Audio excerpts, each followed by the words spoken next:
Hello everyone, मैं ब्रजेश कुमार अपने YouTube channel GK by Brajesh पे आपका स्वागत करता हूं। दोस्तों, मैं यहां पर पॉलिटी के एमसीक्यूज़ को यहां पर डिस्कस करूंगा और आपका एसएससी सीजीएल साथ में यूपीपी जो री एग्ज़ाम होने वाला है और आरओ सभी जगह एक क्वेश्चंस काम आएंगे। तो चलिए शुरू करते हैं बिना किसी देरी के। तो जो लोग नए हैं प्लीज़ चैनल को सब्सक्राइब कर लें और दोस्तों में वीडियो को शेयर करें और नीचे कमेंट करें। आपको जो भी चीज़ें यहाँ पर पूछनी हो या जो भी चीज़ की रिक्वायरमेंट हो प्लीज़ कमेंट करें। चलिए शुरू करते हैं। यहाँ पर पहला प्रश्न है कि मंडल कमीशन किसकी सरकार में बैठाया गया था? इंदिरा गांधी, मोरारजी देसाई, राजीव गांधी या वीपी सिंह? तो देखिए, जो मंडल कमीशन है मोरारजी देसाई के समय ये बिठाया गया था कमीशन। और मतलब जो क्या यहाँ पर क्या है कि ओबीसी के लिए 27% आरक्षण का प्रस्ताव था। ठीक है, तो ये याद रखिएगा। तो यहाँ पर जो आरक्षण से संबंधित पहली बात ये पूछा जा सकता है, मंडल कमीशन किससे संबंधित था? तो ये आरक्षण से था। और ओबीसी को कितना परसेंट आरक्षण? 27% आरक्षण की बात थी। किसकी सरकार थी? मोरारजी देसाई की सरकार थी।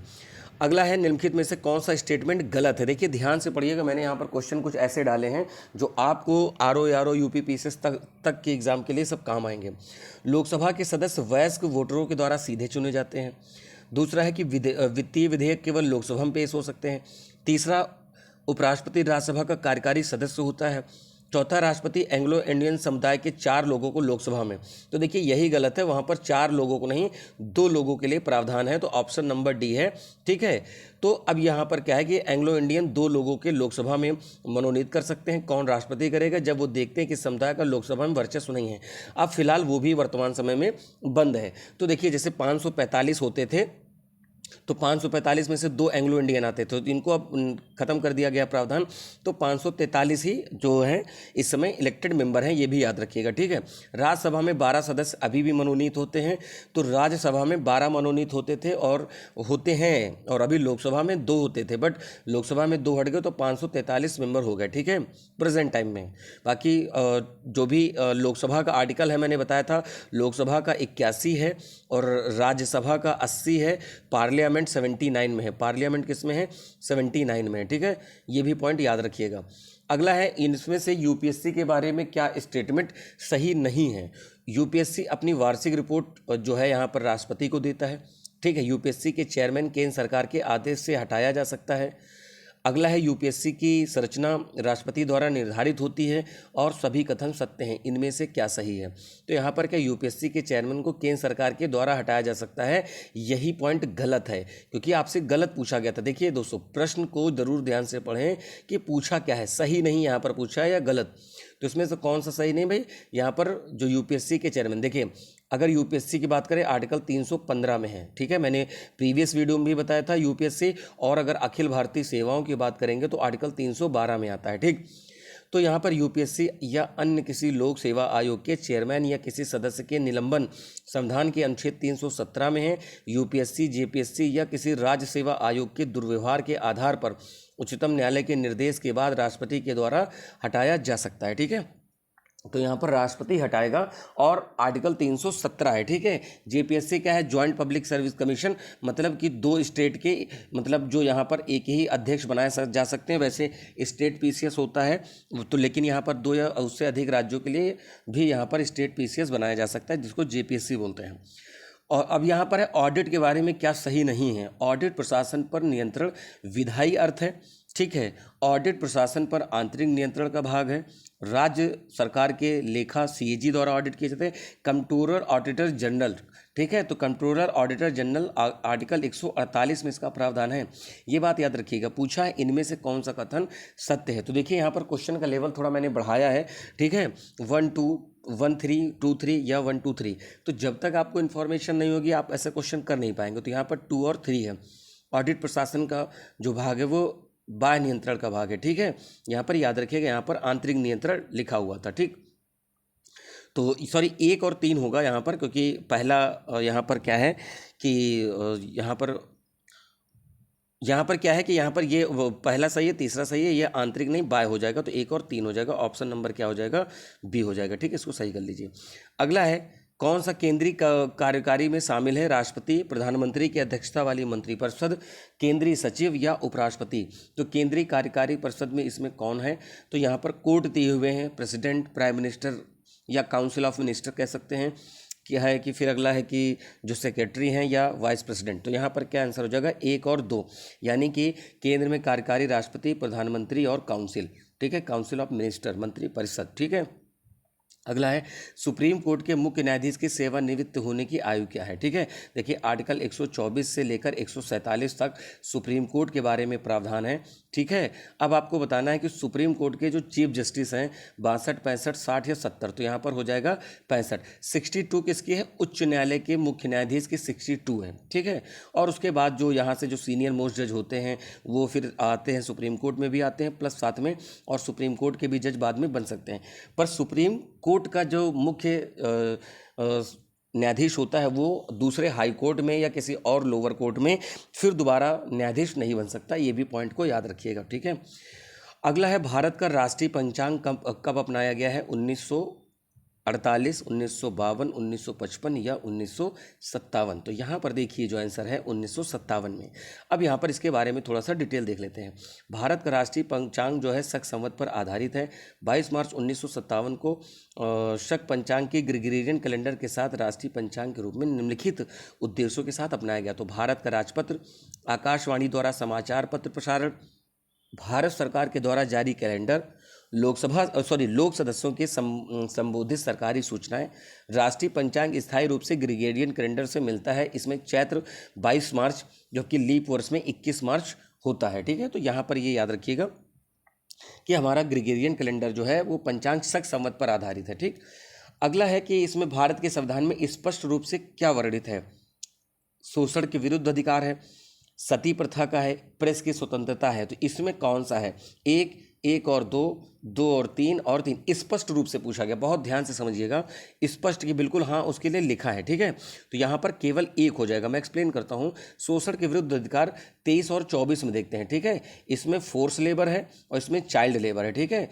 तो आप 14 साल के कम बच्चों को आप किसी कारखाने या किसी हैवी वर्क में नहीं लगा सकते हैं, और उसमें फोर्स लेबर नहीं है, ठीक है।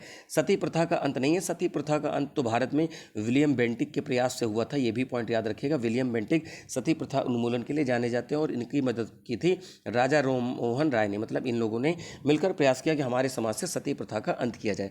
सती प्रथा क्या है भाई, जब एक व्यक्ति या किसी पुरुष की डेथ होती थी तो उसकी पत्नी को भी उसी की चिता पर जला दिया जाता था, दैट इज़ द सती प्रथा, ठीक है। तो यहाँ पर ये स्पष्ट रूप से नहीं। अब मन में आ गया सर प्रेस की स्वतंत्रता है, वो 19A में जो आपको दिया है 19A में वो तमाम तरह की स्वतंत्रता है, उसमें डायरेक्ट प्रेस की स्वतंत्रता का उल्लेख नहीं है, ये भी याद रखिएगा, ठीक है। तो यहाँ पर केवल एक आंसर हो जाएगा। अगला है, यहाँ पर हम प्रश्न बात कर रहे हैं कि समाजवादी, लोकतांत्रिक, संप्रभु, धर्मनिरपेक्ष, इसमें भारत के कौन सा शब्द भारतीय संविधान की प्रस्तावना में है। तो प्रियम्बल में 1, 2 है, यानी समाजवादी, लोकतंत्र, संप्रभु, इनमें से क्या है, कोड बनाना है। आप प्रयास करिए कि इसका सही आंसर क्या हो सकता है। तो देखिए सही आंसर है चारों, ठीक है। हम भारत के लोग भारत को संपूर्ण प्रभुत्व संपन्न, पंथनिरपेक्ष, लोकतांत्रिक गणराज्य बनाने के लिए तथा उसके समस्त नागरिकों को, इस तरीके से हमारी प्रियम्बल की शुरुआत होती है, ठीक है। आप देखेंगे तो और पूछा जाता है कि संविधान की शक्ति किसमें निहित है, तो हम भारत के लोग यानी जनता, ऐसे लिखा होता ना, हम भारत के लोग, we are the people of India, ठीक है। तो हम भारत के लोग, तो ये भी पॉइंट याद रखिएगा। क्लियर है कि नहीं, ठीक। अगला है, कोई व्यक्ति भारत का राष्ट्रपति अधिकतम कितने बार राष्ट्रपति बन सकता है, 1 बार, 2 बार, 3 बार, कोई सीमा नहीं। देखिए आर्टिकल 52 के तहत प्रेसिडेंट का प्रावधान है, ठीक है, और ये पार्ट 5 में आता है, कॉन्स्टिट्यूशन के पार्ट 5 में, और आर्टिकल 61 में इसमें इम्पीचमेंट दिया हुआ है, ठीक है।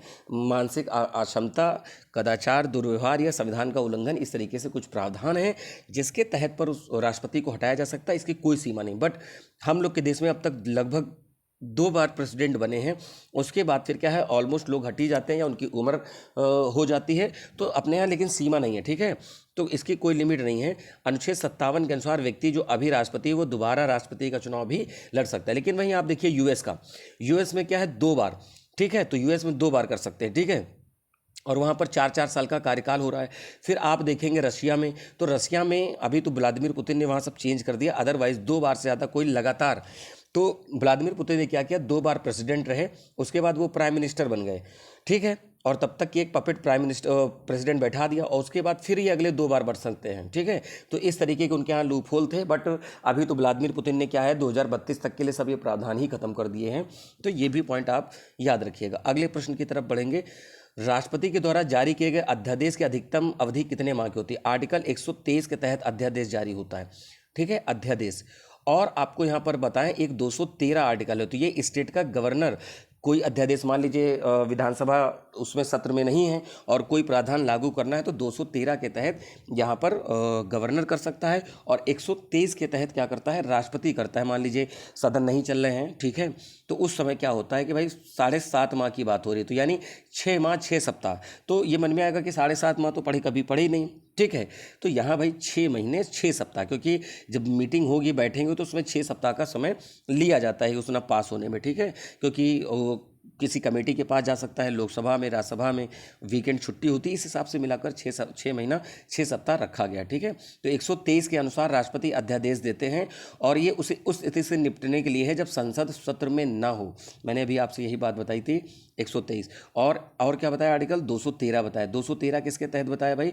213 मतलब बताया गवर्नर के लिए, क्लियर है। अगला है राष्ट्रीय एकता परिषद की स्थापना कब हुई? 1955, 1958, 61 या फिर 64। तो यहाँ पर क्या हो जाएगा? 1961। राष्ट्रीय एकता परिषद की स्थापना 1961 में देश के पहले प्रधानमंत्री पंडित जवाहरलाल नेहरू ने की। इसकी अध्यक्षता इसके अध्यक्ष भारत का प्रधानमंत्री होता है, ठीक है, ये बात याद रखिएगा, ठीक। अगले प्रश्न की तरफ बढ़ेंगे। अगला है कि भाई केंद्र सरकार का कोई व्यक्ति मंत्री व्यक्तिगत रूप से किसके प्रति उत्तरदायी होता है? राष्ट्रपति, प्रधानमंत्री, उपराष्ट्रपति, लोकसभा, ठीक है। तो यहाँ पर बताना है व्यक्तिगत रूप से बात की जा रही है तो व्यक्तिगत रूप से राष्ट्रपति, और सामूहिक रूप से किसके प्रति होता है भाई? सामूहिक रूप से तो लोकसभा के प्रति। क्यों ऐसा है भाई? अगर लोकसभा में आपको बहुमत है, यानी कि 273 सीटें अगर आपके प्रावधान, 200 सीट का 73 का मतलब है 273 लोग आपके समर्थन में हैं, तब तक आपकी सरकार है, तो सामूहिक रूप से लोकसभा और व्यक्तिगत रूप से राष्ट्रपति के प्रति, ठीक है, क्योंकि इस्तीफा, ये भाई राष्ट्रपति के पास पावर है कि किसी व्यक्ति को मतलब हटाना है तो हटा सकते हैं, हालांकि उसमें प्राइम मिनिस्टर का रोल होता है या काउंसिल ऑफ मिनिस्टर का रोल होता है, बट राष्ट्रपति के प्रति इंडिविजुअल होते हैं, ये पॉइंट आपको याद रखना है, ठीक है। और मैंने बार बार बताया 79 में पार्लियामेंट है और इसके 3 पार्ट हैं, प्रेसिडेंट आर्टिकल 52, राज्यसभा 80 और लोकसभा 81, ठीक है। कुछ आर्टिकल हैं जो मैं अभी आपको रिवाइज करा देता हूं, ठीक है। चलिए पहले मैं आर्टिकल ही बता देता हूं। अगर हम बात करें 12 में तो स्टेट की डेफिनेशन आती है, ठीक है। 14 से 18 तक आप देखते हो, आप इक्वालिटी देखते हो। आर्टिकल 32 में कॉन्स्टिट्यूशनल रेमेडीज़ देखते हो, जिसको हम संवैधानिक उपचार कहते हैं, जिसके तहत आप डायरेक्ट कहाँ जा सकते हो? सुप्रीम कोर्ट जा सकते हो। तो 226 में हाई कोर्ट जा सकते हो कॉन्स्टिट्यूशनल रेमेडीज़ के लिए, या कॉन्स्टिट्यूशनल रेमेडीज़ के आपके मौलिक अधिकारों का उल्लंघन होता है तब डायरेक्ट जा सकते हो, ठीक है। 312 में मैंने अखिल भारतीय सेवाएं ऑल इंडिया सर्विसेज, 315 में यूपीएससी दिया है, 324 में आपका इलेक्शन कमीशन दिया है, 148 में सीएजी दिया हुआ है, 124 में आपका इलेक्शन कमीशन दिया हुआ है, ठीक है। फिर पार्लियामेंट वाली बात हुई गई, 76 में अटॉर्नी जनरल दिया हुआ है, ठीक है। और यहाँ पर 108 के तहत ज्वाइंट सेशन की मीटिंग का जो हेड होता है वो लोकसभा स्पीकर होता है, ठीक है, लोकसभा स्पीकर। तो ये कुछ प्रावधान है जो आपको याद रखने हैं, क्वेश्चन कभी भी इस प्रकार से पूछे जाएंगे तो आपको वहाँ पर ये सारी चीज़ें याद रखनी है, ठीक है।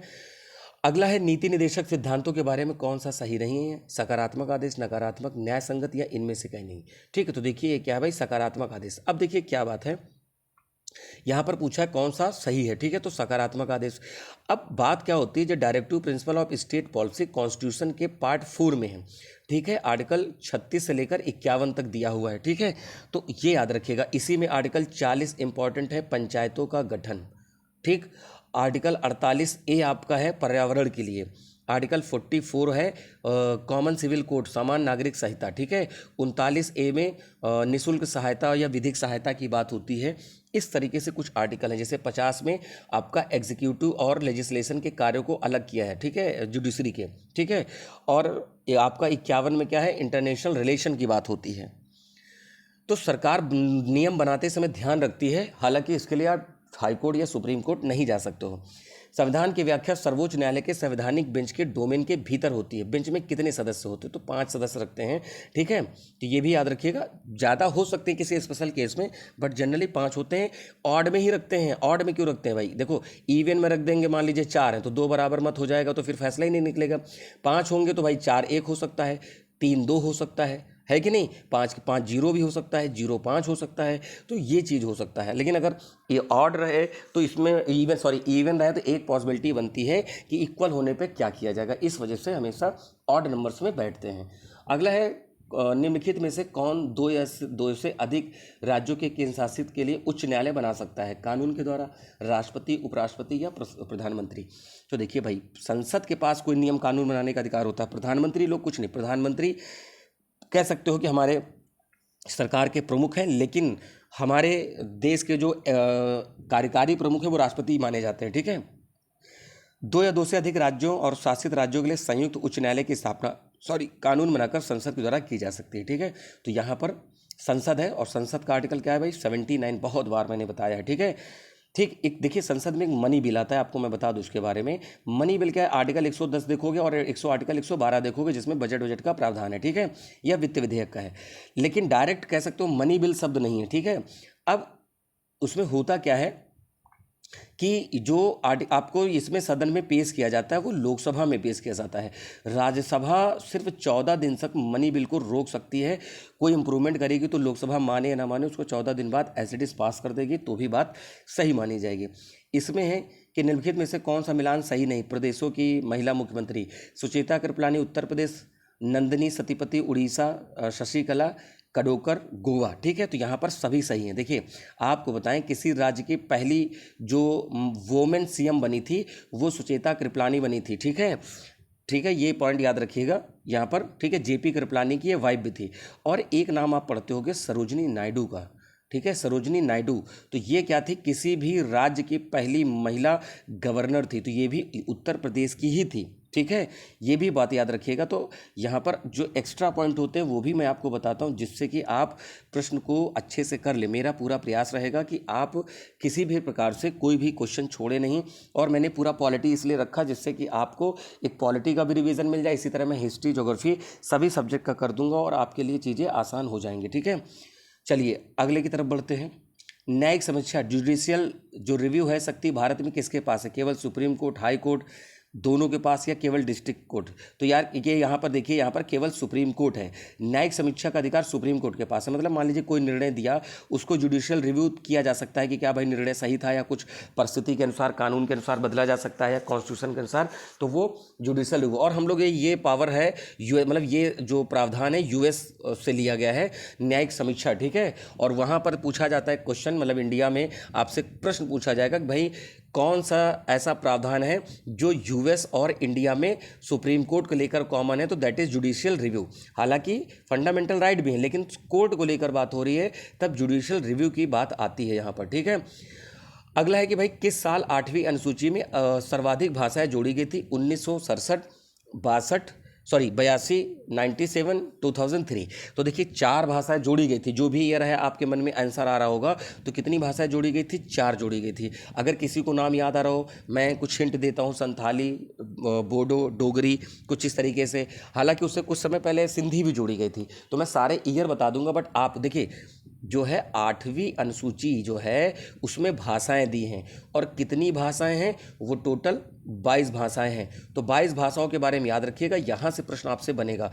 तो समझ लेते हैं क्या पॉइंट है यहाँ पर। देखिए यहाँ पर क्या है कि 2003 में देखिए 19 में सिंधी जोड़ी गई थी, और 1992 में कोंकणी, मणिपुरी, नेपाली, KMN याद रख लीजिए, ठीक है, JKLMNO, ठीक है, ऐसे करके KMN याद कर लीजिए। फिर 2003 में बोडो, मैथिली, संथाली और डोगरी, ठीक है, BMSD या BDMS जैसे करके याद कर सकते हैं। ये आपके ऊपर ट्रिक बनेगा कि क्या बना सकते हैं, ठीक है। BMSD बना लीजिए, ठीक है। तो ये भी है बाय महेंद्र सिंह धोनी, ऐसे कर लीजिए, ठीक है। तो 2003 में ये 4 लैंग्वेज जोड़ी गई थी। तो टोटल कितनी हो गई थी हमारे यहाँ, तो टोटल हो गई थी 22 हो गई। प्रेजेंट टाइम में कितनी है, 22 हैं। अभी भोजपुरी को शामिल करने के लिए रवि किशन जो हैं, ये BJP गवर्नमेंट में मंत्री हैं, तो इन्होंने क्या किया था, एक बिल पेश किया था जिससे कि भोजपुरी को भी 22 लैंग्वेजों के साथ, यानी 8वीं सूची में, अनुसूची में जोड़ा जाए। बट अभी उस पर कोई फाइनल चीज़ें नहीं हुई हैं, बट बिल किसने पेश किया था, रवि किशन ने पेश किया था। तो ये पॉइंट याद रखिएगा, ठीक है। दोस्तों, तो ये आपके 20 क्वेश्चन हुए। तो दोस्तों काम पसंद आया हो वीडियो को लाइक करें, कमेंट करें, जो भी चीज़ आपको यहाँ पर चीज़ पूछनी हो या समझनी हो, और वीडियो को ज़्यादा से ज़्यादा दोस्तों में शेयर करें। और जो लोग ने अभी तक चैनल को सब्सक्राइब नहीं किया, सब्सक्राइब करें और बेल आइकन में आप ऑल प्रेस कर लें, जिससे कि आपको सभी नोटिफिकेशन मिल जाए। करंट अफेयर का भी वीडियो आ जाएगा और साथ में जीके जीएस का डेली आ रहा है। और आपको पता है कि एसएससी सीजीएल का जो पेपर है वो अगले महीने से शुरू हो रहा है। साथ में आपको यूपीपी का एग्ज़ाम अभी 23 अगस्त से है। तो सभी के लिए इंपॉर्टेंट है। और आरओ एआरओ का आप जब पेपर देते हो तो ऐसे ही प्रश्न आते हैं। ठीक है दोस्तों, तो उम्मीद है कि चीज़ें समझ आ रही होंगी। मेरा पूरा प्रयास है कि आपको ऐसी चीज़ें मैं कवर कराऊं जिससे कि आप एग्ज़ाम में जब बैठे तो आपको लगे कि हाँ, हमने क्वालिटी एजुकेशन कर रखी है। ठीक है दोस्तों, तो करंट अफेयर भी वीडियो देखते रहें और टेलीग्राम ग्रुप पर फॉलो करें। नीचे डिस्क्रिप्शन में लिंक दी हुई है। इंस्टाग्राम पर भी तमाम तरह की चीज़ें पोस्ट करी जाती हैं, तो वहाँ पर भी जुड़ सकते हैं।